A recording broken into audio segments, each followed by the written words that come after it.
I drove out to Oklahoma, braced for silence. The deep, resonant kind you only find on a farm. The whisper of wind through the corn, the distant, mournful call of cattle, the tired groan of an old barn door.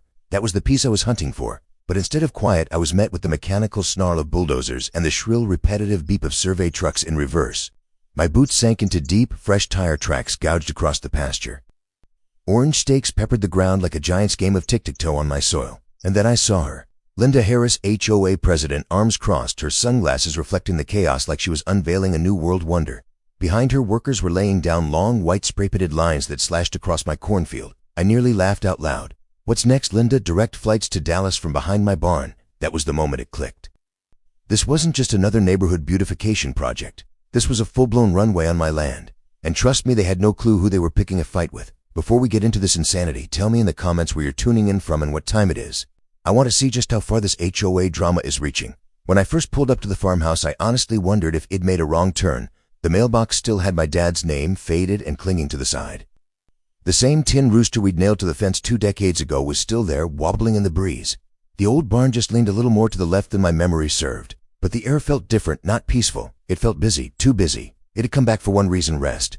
Running the Federal Aviation Administration in Washington, D.C. is not a 9-to-5 gig. My phone screams at 2 a.m. when a private pilot forgets to file a flight plan. I've signed more emergency orders than I can remember, gone toe-to-toe with airline CEOs, and testified before Congress more times than most senators. By summer, I figured it earned a week of fishing, homegrown tomatoes, and maybe a nap or two under the old oak tree out back. Instead, I arrived in the middle of a construction site nobody had bothered to mention. At first, I thought the county was finally fixing the road. Oklahoma soil has a way of cracking asphalt open like an eggshell. But when I saw those orange cones inside my pasture right by the cattle pen, my gut told me this wasn't a public works project. This was HOA business. And that's the worst kind of business there is. I parked my truck, got out, and leaned against the hood, just taking it all in. A couple of guys in neon vests were hammering stakes into the dirt. Another held a clipboard, nodding like he was masterminding the next Pentagon. They barely looked at me, as if I were just another fixture in their grand design. That's when I heard the voice I'd been dreading. Linda Harris. If arrogance had a ringtone, that would be her voice. Well, look who finally decided to visit his little farm, she called out, strutting toward me like she held the deed. We've been making some improvements while you were away. Improvements? I echoed. Funny, I don't remember ordering any. She smirked, sliding her sunglasses down just enough to pin me with a stare. John, progress doesn't wait for an invitation. This community is moving forward. If you want to be stuck in the past, that's your choice. But don't stand in our way. I almost asked her right then what in God's name they were building, but something stopped me. Maybe it was the way the surveyor kept checking his measurements. Maybe it was the fact the stakes were spaced exactly like a runway. Straight, even perfectly aligned with the prevailing wind. My professional instincts were screaming, but I didn't let her see it. I played dumb. Progress? What are we talking? A new playground? A bigger pool? Linda laughed like I'd told the world's funniest joke. You'll see soon enough. Let's just say this neighborhood is about to become a very exclusive community. She walked off before I could press further, barking orders at the workers, waving her manicured hands like she was conducting an orchestra. I stood there trying to convince myself I was wrong. Maybe it was just a new road, a walking trail, a bike path for the kids, but deep down I knew better. No HOA in the history of this country has ever stopped at a bike path when they could chase something bigger, louder, and more absurd. Later, I wandered down to the town's general store, the kind of place where gossip travels faster than a twister. Old man Jenkins was behind the counter, chewing a toothpick, watching me over his newspaper.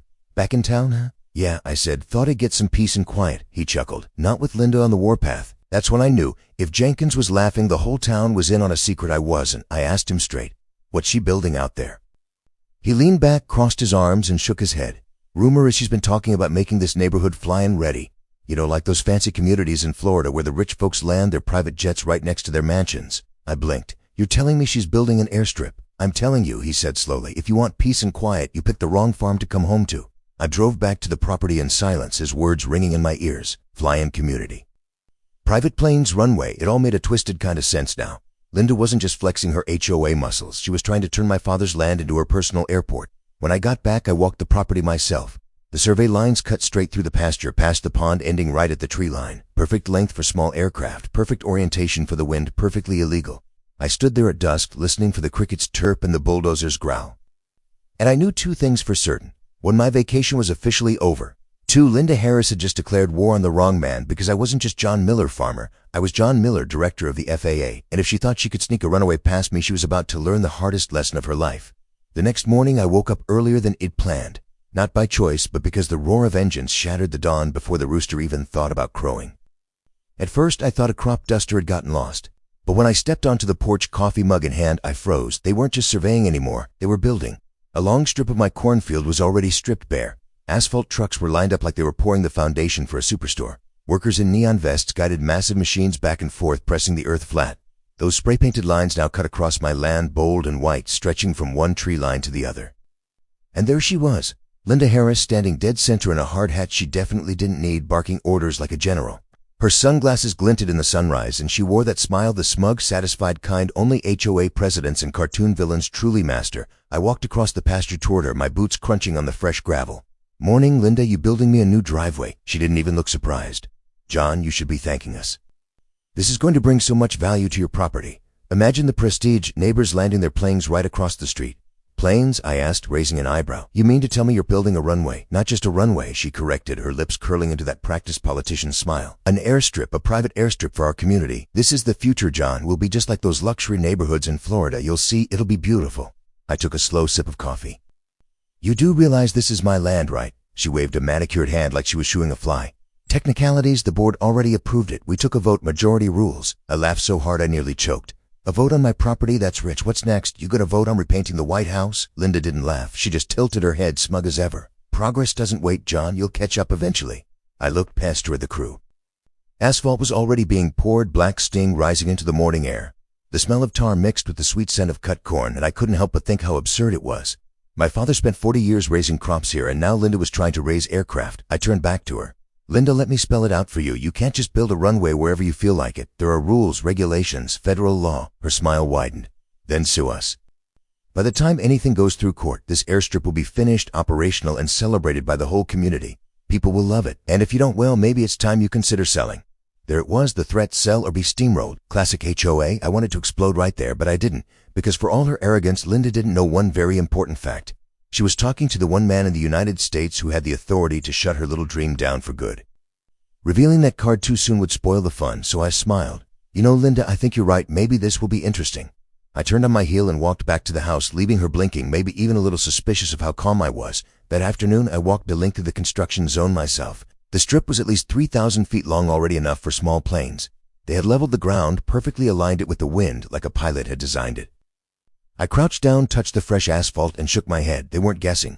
They knew what they were doing, which meant Linda had help. Someone with aviation knowledge, someone either profoundly stupid or desperately arrogant. By evening, the noise hadn't stopped. Trucks moved in and out, and the pasture that used to hum with cicadas now roared like a highway. My cattle were huddled in the far corners, spooked by the constant rumble. I felt the weight of my father's legacy pressing on me. He'd fought tornadoes, droughts, and bad harvests, but he never imagined a homeowners association would try to build an airport on his land.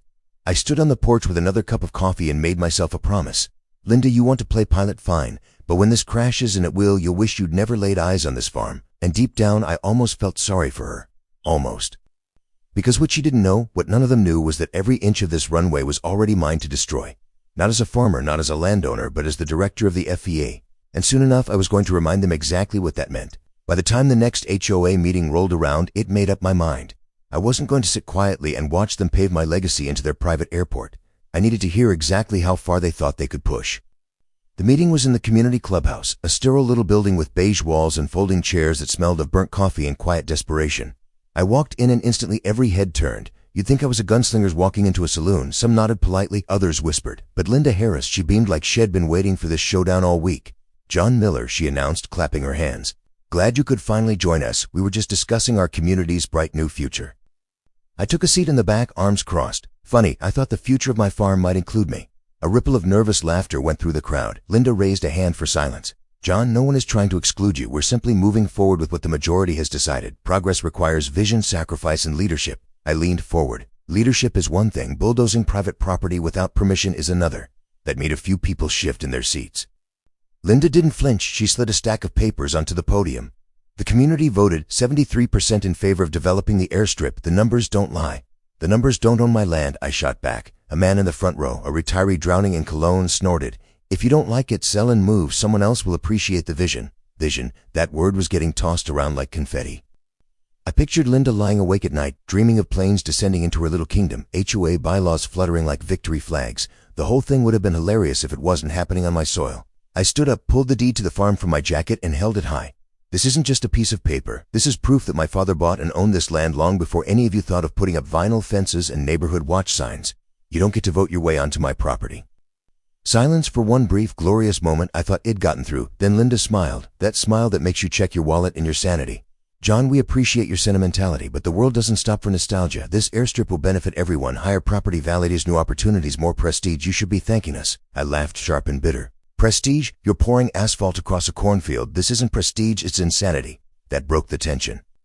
Half the room chuckled, a few even clapped softly, but Linda slammed her hand on the podium. Enough, her voice cracked like a whip. This project is happening, and if you don't cooperate, we will find you for every obstruction, every delay, every so-called violation you cause. The HOA has authority, Mr. Miller, and you will respect it. I stepped closer, lowering my voice but making sure everyone heard. Linda, let me explain something. You might be able to bully neighbors into repainting their mailboxes or cutting their grass a half-inch shorter, but when it comes to airspace and runways, you're not in charge, not even close. Her eyes narrowed, a flicker of uncertainty. Is that a threat? No, I said, smiling coldly. That's a fact. The room buzzed, people leaned toward each other, whispering. Linda banged her gavel. Meeting adjourned, everyone out. Chairs scraped as people shuffled out, whispering louder now. Some avoided my gaze. Others gave me the tiniest nods of encouragement. I didn't move. I just stood there staring at her, waiting. She finally looked up, her face tight. You're making a mistake, John. We're too far along. The runway will be built. The community wants it. You can't stop us. I tucked the deed back into my jacket. We'll see. Then I turned and walked out, leaving her fuming behind the podium, clutching her papers like a shield. Out in the parking lot, the summer air was thick with heat and the faint smell of fresh asphalt drifting from my farm. I slid into my truck, sat for a moment, and let out a long breath. They thought they had me cornered. They thought a vote and a few trucks could steamroll me into submission. What they didn't know, what Linda and all her arrogance couldn't begin to imagine, was that I wasn't just John Miller, the farmer's son. I was the man who signed the papers, who held the authority, who decided whether runways lived or died in this country. And she had just declared war on the director of the FAA. If I thought Linda Harris and her clipboard army would back off after the meeting, I was dead wrong. My defiance only fueled her obsession. Within days, the HOA turned my life into something between a construction zone and a battlefield. First shot across the bow was a letter, an official notice of violation tucked under my door like junk mail from hell. In bold letters, it claimed I was obstructing community progress by leaving farm equipment too close to the development site. Translation, I'd parked my tractor in my own field. I crumpled the paper and tossed it straight into the trash. Obstruction, lady, this is called farming. But that was just the warm-up. But the next morning, the bulldozers were back, roaring louder than church bells on Sunday. They started at 6 a.m., flattening ground so close to my barn the windows rattled. Dust rose in great clouds, coating the porch, the cattle troughs, and my morning coffee. The cattle panicked, charging to the far end of the pasture. My dog barked until he was hoarse. I stood on the porch, arms crossed, watching the chaos. That's when Linda strutted into view, heels clicking on the gravel. Morning, John. She shouted over the din. Beautiful, isn't it? Progress in motion. I raised my cup. You call this progress? My cows call it a nervous breakdown. She ignored me, of course. She turned to her workers and clapped. Faster, we're on schedule. Schedule. The word hit me like a dart. This wasn't some half-baked idea anymore. Linda had a timeline. She was pushing hard, hoping to finish before anyone could stop her. Later, another letter arrived, this time threatening fines. According to the HOA, I owed them $500 for failure to comply with development guidelines. On my own land, I laughed so hard I nearly tore the paper in half. The harassment became a daily theater. Every afternoon, Linda drove past in her shiny black SUV, slowing to roll her window down and smirk. Still resisting, John? She'd call out like it was a game show. One evening, I found a brand new sign hammered into the edge of my property. Future HOA Runway Private Use. Letters gleamed in bright blue paint. Beneath it, smaller text read, Opening soon, exclusive access. I ripped the sign out and tossed it into my truck, but the image was burned into my mind. Linda wasn't bluffing, she was advertising. That night, I sat at my father's old kitchen table, papers spread out before me, deeds, photographs, videos of the construction, copies of the letters. The farmhouse smelled of coffee and frustration. I could almost hear my father's voice. Don't let them push you, son. Millerland is Millerland, but I wasn't just a miller. I was also the director of the FAA, and Linda was practically writing me a handbook on how to bury her project. Still, I didn't reveal my secret, not yet, because there's something deeply satisfying about letting an enemy dig their own grave while they laugh at you. The days blurred into a routine of harassment. More letters, more noise. One morning, I woke to find bright orange cones lined up across my driveway. HOA safety measures, according to another notice. I moved them aside with my truck bumper one by one, leaving a trail of crushed plastic. The looks on the workers' faces were priceless. Neighbors started whispering too. Some were furious, dust coating their cars, noise shaking their windows. Others were enchanted by Linda's dream, fantasizing about sipping cocktails while private jets landed. But one thing was clear, I was now the villain in Linda's fairy tale. She said it to my face one afternoon. "You're standing in the way of history, John," she snapped, blocking my path with her clipboard. "People will remember you as the stubborn old man who tried to kill progress." I leaned in, smiling just enough to make her uneasy.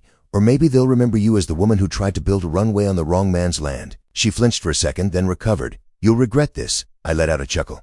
"Linda, you have no idea how much fun I'm having already."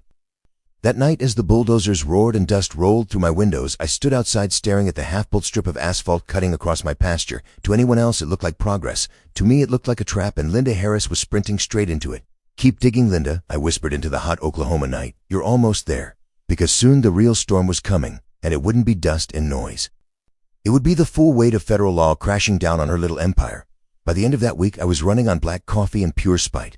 Sleep was a memory. Between the bulldozers, the letters, and Linda's smug face, I was one step from snapping. But I didn't, because I had an ace in the hole Linda knew nothing about.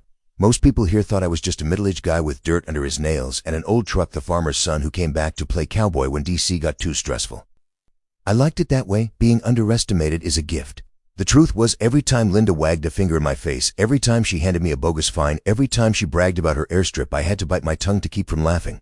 I wasn't just John Miller, farmer. I was John Miller, director of the Federal Aviation Administration, the guy who signs off on every single runway in this country. From JFK to the smallest rural strip, nothing takes off without my say-so. And Lynn was out here pouring asphalt like she was building a backyard patio. I remember the moment I finally said it out loud. I was on the porch at sunset, my dog at my feet. The half-bolt strip cut across the field like a scar. I sipped my coffee and muttered, "You picked the wrong farm, Linda. You didn't just trespass on my land, you trespassed into my jurisdiction." The dog tilted his head like he understood. Maybe he did. That night, I logged into my FAA account. My inbox was the usual chaos, but one email stood out, a formal inquiry from an unknown developer requesting expedited approval for a private runway in Oklahoma. I laughed so hard I nearly spilled my coffee. Linda had tried to go through official channels, and the request landed right on my desk. Her application was a joke. No environmental study, no safety assessment, no community consultation, just a half-baked proposal about neighborhood prestige. I clicked the big red button marked Deny with more satisfaction than I'd felt in years. Still, I didn't tell anyone, not yet. Watching Linda swagger around while I held her fate in my hands was better than sleep. The next day, she cornered me near the barn. "You're making this harder than it needs to be," she said, lips tight. "If you cooperate, I might even name a hangar after you. Imagine at the John Miller Terminal." I grinned. "Sounds like a place where dreams go to die," she frowned. "Mark my words, John, this runway is happening." I leaned close.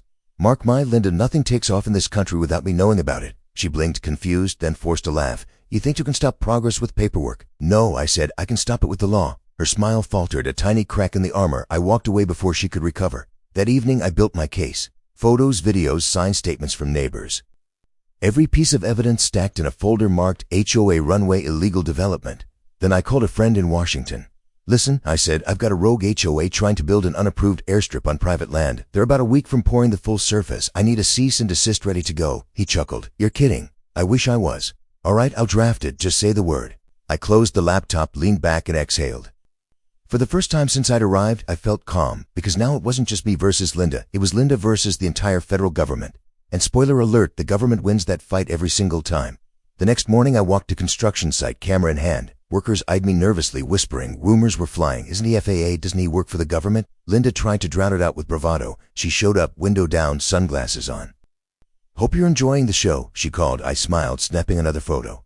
"Oh, I am front row seat." I was grinning because little did she know the curtain was about to drop on her entire production. I looked at the half-built asphalt, the rumbling machines, the workers sweating in the sun, and I whispered, "They think they're building a runway, but really they're building a case file." And soon that case file was going to land on Linda's desk like a bomb. The game had shifted. Linda Harris still thought she was running the show, parading her workers around like she was building the next major airport. But I knew better. She wasn't building a runway, she was building her own downfall. My job was to document every nail, every gallon of asphalt, every ounce of dust. So I became a man with two jobs, farmer by day, investigator by night. Step one was cameras. I bought half a dozen motion-activated trail cams and planted them around the farm. One by the cattle gate, another by the pond, a third in the oak tree overlooking the strip. Soon I had hours of footage, bulldozers tearing up my pasture, trucks hauling gravel, workers hammering in private airstrip signs. It was more incriminating than any confession, but video wasn't enough. The FAA deals in paperwork, so I collected witness statements. My neighbor, old Mrs. Thompson, was the first. Her house was half a mile from the strip. "My windows rattled so bad I thought a tornado was coming," she grumbled, signing her name with a shaky hand. Then there was Mark, a young father. He complained about his kids waking at 2 a.m. "I didn't move to the country to raise my kids next to an airport," he said, slapping his signature down. By the time I was done, I had a stack of testimonies thick enough to make any lawyer smile. Meanwhile, Linda was rehearsing her victory lap. She held meetings on the construction site, waving her arms like a conductor. I overheard her bragging to a group of investors she'd suckered. In 2 weeks, she declared, this will be the premier flying community in Oklahoma. People will be begging to buy lots. I nearly spit out my coffee. Lots? She was selling real estate on a runway she didn't own. That gave me an idea. Let her keep talking. The more she bragged, the bigger the rope she wrapped around her neck. I showed up at the next community gathering with my phone recording in my pocket. Linda didn't disappoint. She strutted onto a makeshift stage, microphone squealing. Our HOA airstrip will be operational by the end of the month. Membership fees will cover maintenance, and our exclusive landing rights will make this neighborhood the envy of the state. The crowd clapped. I smiled. Every word was now evidence.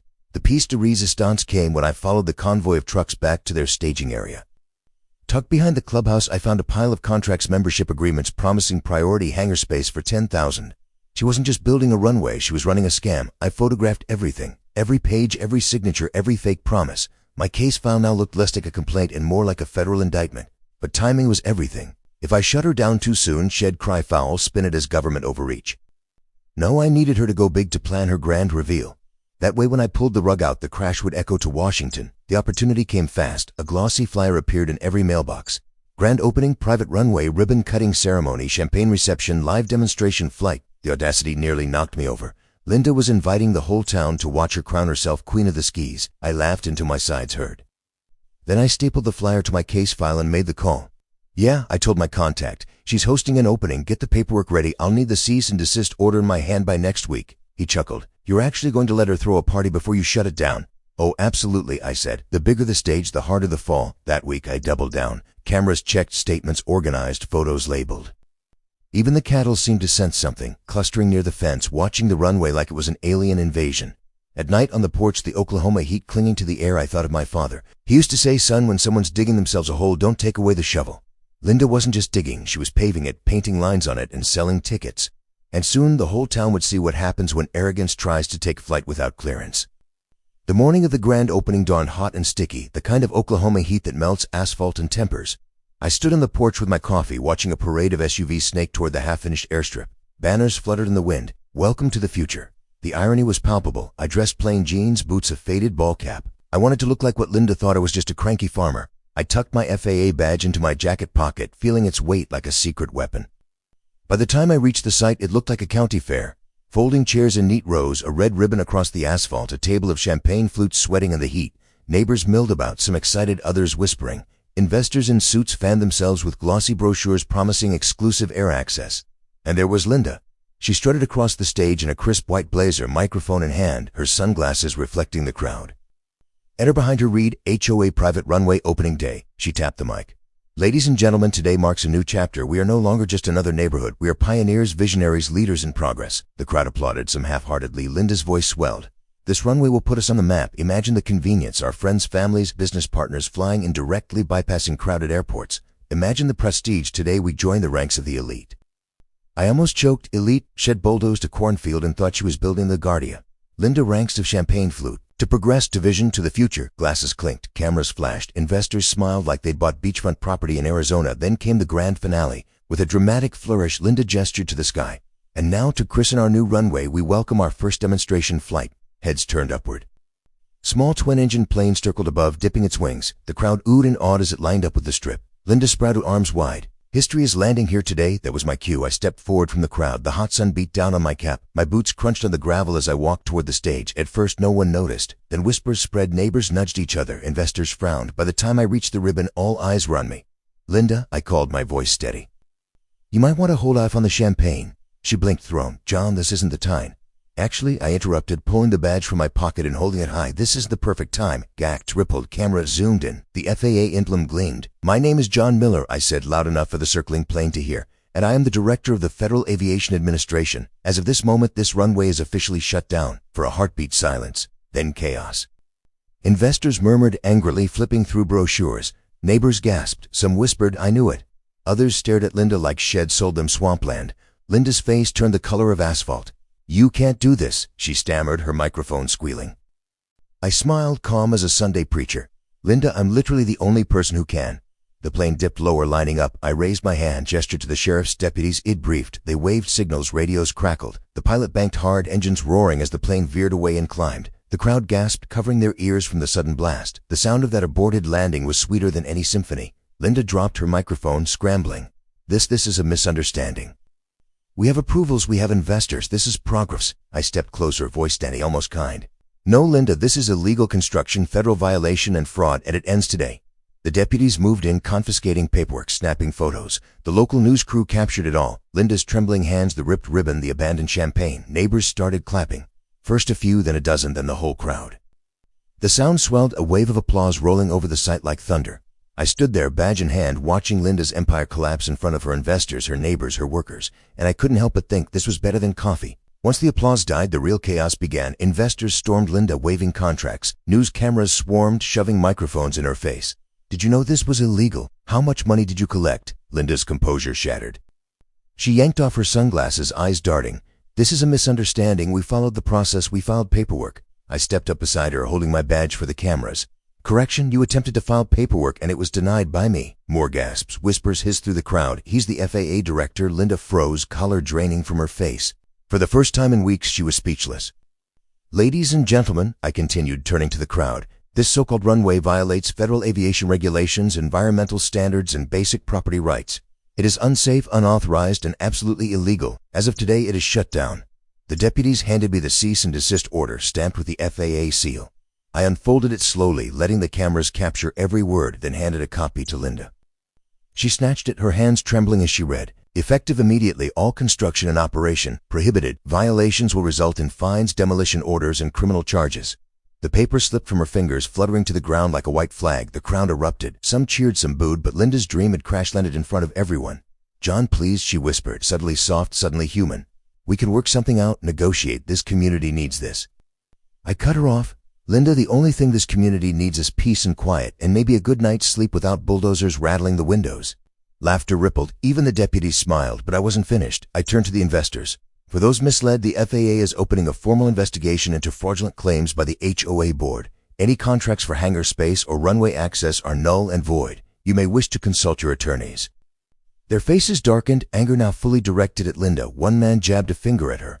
You told us this was approved. Linda backed away, hands up. I thought it was. He's exaggerating. Exaggerating? I raised an eyebrow. Linda, you've been selling memberships for a runway that doesn't legally exist. That's not exaggeration, that's fraud. The sheriff stepped forward. Ma'am, we'll need you to come to the station for questioning. The crowd's gasp this time was pure satisfaction. Years of pent-up resentment bubbled over. About time, one woman shouted. Check her books. Another man called. She's been pocketing our HOA fees for years. Linda spun, desperate. No, you don't understand. This was for all of us. Free progress. I shook my head. No, I shook my head. No, Linda, this was for you, your ego, your pride, and no, it's over. The deputies escorted her to a squad car. She resisted, sputtering excuses, but the cameras caught it all. A morning her face would be on every news channel. As the dust settled, I addressed the crowd one last time. Neighbors, I know the past few weeks have been loud, frustrating, frightening, but I promise you this, the runway is finished. Not in the way Linda dreamed, but in the way the law demands. The FAA exists to keep our skis safe, and that includes stopping reckless projects like this before they hurt anyone. The applause was real, loud, sustained. People clapped my back, thanked me, shook my hand. Even the kids, still covering their ears, smiled like a villain had been vanquished. I bent down, picked up Linda's abandoned champagne flute, and held it high. To peace and quiet, the crowd laughed and cheered. And for the first time since it returned, the tension lifted. The runway was dead, the scam was exposed. Linda Harris, HOA queen, had been dethroned. But I knew it wasn't quite the end. Lawsuits, fines, repairs, all that was coming. Still, as I walked back across the pasture, the setting sun painting the sky in gold, I allowed myself a small smile. Justice had landed exactly where it belonged, and Linda had just taken the roughest landing of her life. The days after the grand opening felt like a storm clearing. For the first time in months, the air was quiet, just whined through the corn, cattle grazing, and the crickets' nightly chorus. The land was breathing again. But for Linda Harris, the storm was just beginning. The next morning, the local news aired her meltdown. The headline was brutal. HOA president exposed in illegal runway scheme. The clip of my badge played on a loop beside Linda's misunderstanding stammer. By noon, it was viral. Memes popped up. Runway more like runaway. Neighbors found their voices. At the emergency HOA meeting, members lined up to air grievances she'd buried for years. One accused her of pocketing landscaping fees, another of fines for a mailbox color that wasn't against the rules. The board voted unanimously to remove her as president. I didn't attend, but I heard the cheer when the gavel fell. The FAA investigation moved fast. The cease and desist order froze everything and legal teams piled on charges: unauthorized construction, environmental violations, fraudulent claims. The fines could bankrupt a small corporation. Investors scrambled, some threatening lawsuits, others vanishing. The runway itself was demolished within a week. Crews tore up the asphalt, hauled away debris, and filled the scar with fresh soil. Soon the land looked almost normal, save for the faint black lines beneath, like the ghost of Linda's failed dream. I stood there one evening, hands in my pockets, watching the sunset. My father would have shaken his head, maybe laughed, maybe cursed. But he'd have been proud the farm survived like it always had. Neighbors stopped by more often. Mrs. Thompson brought a pie for her first quiet night's sleep. Mark offered to help mend the broken fence. Even old man Jenkins tipped his hat. "Good work, son. About time someone clipped Linda's wings." I appreciated it, but I didn't do it for thanks. I did it because it was right, because no one gets to bulldoze their neighbors' lives for ego. Sitting on the porch, I chuckled to myself. All I wanted was a week off. Instead, I shut down the shortest-lived airport in America.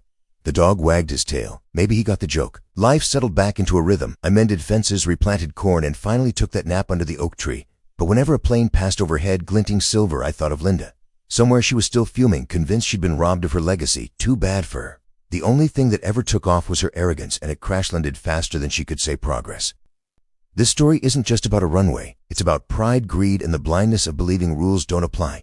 Linda thought she could shout down opposition, that a vote could override sense. But no amount of arrogance can outfly reality. Life humbles us. Sometimes it's a failed project, sometimes a confrontation, sometimes a reminder that power without responsibility always collapses. My father used to say, "Son, land remembers. It knows who respects it and who abuses it." Watching them tear up the runway, I knew he was right. To anyone facing a bully, an HOA president, a boss, a neighbor, remember, you don't have to shout the loudest to win. Sometimes patience, preparation, and truth are the sharpest weapons. So tell me in the comments, have you ever dealt with someone like Linda Harris? How did you handle it? And if you enjoyed this story, hit that subscribe button. Trust me, there are plenty more HOA dramas waiting to take flight.